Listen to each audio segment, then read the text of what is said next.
Financial freedom and peace of mind come in many forms, guys.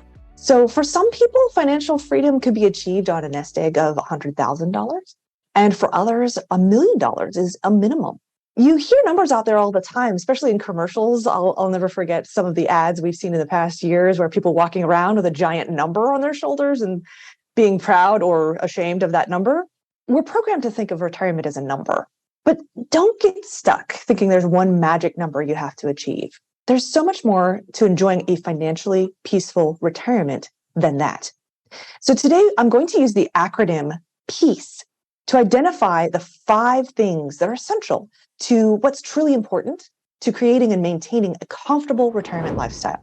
So let's start with number 1, P, purpose. Tip number 1 is to have something to retire to rather than focusing on what you're retiring from. So Susan Bradley, founder of the Financial Transitionist Institute, likes to remind us that when you retire, life changes, but needing a purpose in life does not change. That's universal, no matter where you are in your life. So to be peaceful, rather than lost and unsettled, find activities that give your life meaning. For most people, in their working years, that was their career, their job. But when they leave that job, they might feel a vacuum. Think about, what would I like to continue doing, or what would I like to start doing that maybe I haven't been doing? Okay, so maybe you don't have to get out of bed in the morning, but it's still a good question to ask. What makes me get out of bed, even if it's in the afternoon? Maybe it's grandchildren. Maybe it's volunteering. I had one client who told me it was her workout, that she was so happy she could get up slightly later in the morning and didn't have to just down her cup of coffee and run off to her workout before her work, her job. She could get up a little bit later, enjoy her breakfast, but still go and do her daily workout. Maybe it's something else like a hobby. I have a client who loves quilting, and oh my gosh, her quilts are amazing. And if you think of quilting and like a little old lady with a needle and thread, guys, you got to get up to date. The quilting machine she has is amazing.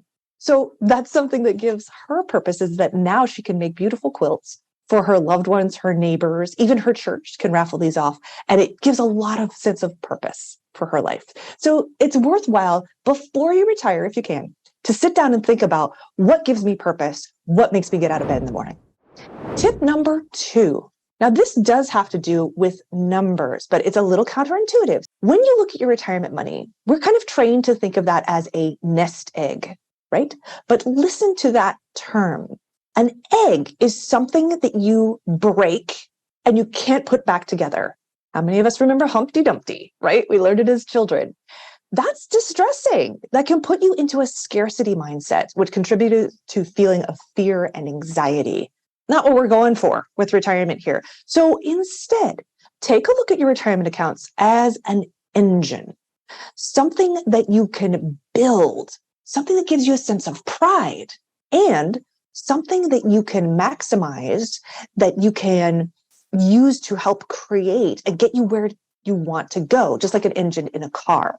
Instead of looking at it and thinking, oh my gosh, how can I live off of this nest egg? Think about, how much can this generate for me on an ongoing basis? How can I make this machine be really efficient and really slick and work better for me to generate the paycheck that I am replacing? So helpful, guys. Just this kind of little mind twist in how you look at your retirement money. Something we do is we help clients find a sustainable rate of withdrawal from their retirement assets and allocate that into appropriate buckets, maintenance and income. It really helps you to look at this as an engine and to maximize each part so that then you get much more calm about where your income is coming from in retirement. Now, tip number 3 is add. Continually and consistently adding to your retirement savings accounts means that you're building a really great engine. You don't want to neglect your engine over all of the years of your working, right? So keep adding, keep doing those oil changes, as it were. Small bits make a huge difference. Now, in last month's video, I talked about the new contribution limits. Yay! Every year, Congress does kick them up a little bit, so pay attention. Check that out in January and see if you can challenge yourself to contribute even more to your retirement accounts each year and meet those maximums. Also, keep in mind that this first quarter of the year, we're kind of in a really neat spot where you can contribute in the prior tax year. So you can still make a 2022 contribution to your IRA, your Roth IRA, as well as starting on a 2023 contribution. So that's kind of a nifty little thing you can do in the first quarter of the year. Now, tip number 4 is cash. One thing that I find that brings huge peace of mind to retirees is having a well-funded emergency savings account. It eases the tension of navigating fluctuating investments or just life's unknowns. There's something about seeing cash in the bank that is very calming for someone who has just made a big life change like retirement. So what does that mean? In your working years, make funding a savings account a top priority and just make that a habit. The rule of thumb is to keep 3 to 6 months worth of expenses, not income, expenses, as a cash cushion. Though I often find people may prefer up to a full year or just have a specific number in their head, that's fine too. Again, we work with clients to help them know what that number should be and to get that funded so that then once you're done, you can tick that box. Whew, it gives great peace of mind, especially in retirement. And tip number 5 is expenses. Now, living on less than you earn during your working years is probably something you're familiar with. There's some great ideas on that. And budgeting, by the way, in a few books that are out there. I Will Teach You to Be Rich by Ramit Sethi, or David Bach is great, a classic. He talks about the latte factor. Wherever you get your budgeting information from, this is a wonderful thing to do, not only to save money and be able to add to your savings and your retirement accounts, but also as a practice for your retirement years.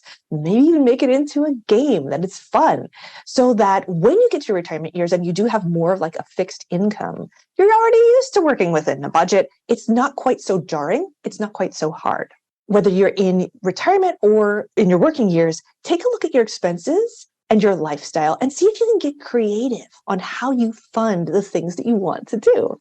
For example, let's say you like to travel. Well, maybe you consider traveling to places where you have family or friends, so you can stay with them. A hotel is often one of the most expensive parts of travel. Maybe you could make potluck meals together. Maybe you can do some creative things for free wherever you are, whether that be in a city or on the beach. Doing so can mean less expensive trips, but it could also lead to more happy memories together. And isn't that really what it's all about? We have a retirement budget worksheet that we use with clients, as well as a retirement readiness checklist. So if you are curious about those or interested in those, please schedule an appointment with us through our website. So to recap, peace. How do you get peace? You have purpose, something to get up for in the morning. Engine, looking at your retirement accounts. Add to those retirement accounts consistently. Cash, have an emergency savings account outside of your retirement investments. And expenses. Get creative on how to fund your lifestyle and make that a habit. I'd like to leave you with a quote by Jill Bolte Taylor. To experience peace does not mean that your life is always blissful. It means that you are capable of tapping into a blissful state of mind amidst the normal chaos of a hectic life. That is my wish for you. I hope this has been helpful.